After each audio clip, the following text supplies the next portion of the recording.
വീണ്ടും കുറച്ച് സോപ്പായിട്ട് ഞാൻ വന്നിരിക്കുകയാണ്. അപ്പോൾ നമ്മുടെ ഉരുളക്കിഴങ്ങും പച്ചരിപ്പൊടിയും ചേർത്തുണ്ടാക്കിയിട്ടുള്ള റൈസ് സോപ്പാണ് കേട്ടോ ഇത്. അപ്പോൾ ഫേസിലൊക്കെ ഉപയോഗിക്കാനായിട്ട് നല്ല അടിപൊളി സോപ്പ് തന്നെയാണ്. പിന്നെ നമ്മുടെ അലോവേര, ഇതിനെക്കുറിച്ച് ഞാൻ അങ്ങനെ അധികം പറയേണ്ട കാര്യമില്ലല്ലോ, നമ്മുടെ സ്വന്തം സോപ്പ്.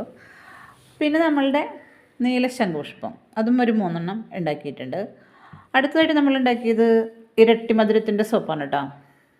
അപ്പോൾ അത് 2 എണ്ണത്തിൻ്റെ ഓർഡറേ ഉണ്ടായിരുന്നുള്ളൂ. അപ്പോൾ ഞാൻ ഓർഡർ അനുസരിച്ച് മാത്രമാണ് കേട്ടോ ഇപ്പോൾ ഉണ്ടാക്കുന്നത്. എനിക്ക് സ്റ്റിച്ചിങ്ങിൻ്റെ തിരക്കായതുകൊണ്ടും പിന്നെ കുറച്ച് പ്രശ്നങ്ങളൊക്കെ ഉള്ളതുകൊണ്ട് ഞാൻ ഓർഡർ പറയുമ്പോൾ അപ്പോൾ തന്നെ ഉണ്ടാക്കി കൊടുക്കുകയാണ് ചെയ്യണം. ഇത് നമ്മളുടെ കുഞ്ഞുങ്ങളുടെ ലാക്ഷാതി സോപ്പാണ്. ഒരുപാട് തവണ നമ്മൾ ഉണ്ടാക്കി കൂട്ടുകാർക്കൊക്കെ കാണിച്ചു തന്നിട്ടുള്ളതാണ്.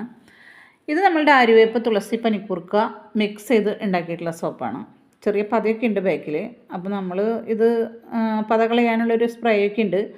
അപ്പോൾ ഒട്ടും കെമിക്കൽ വേണ്ടാന്ന് വിചാരിച്ചിട്ട് നമ്മൾ പതിയൊന്നും അങ്ങനെ വല്ലാതെ അത്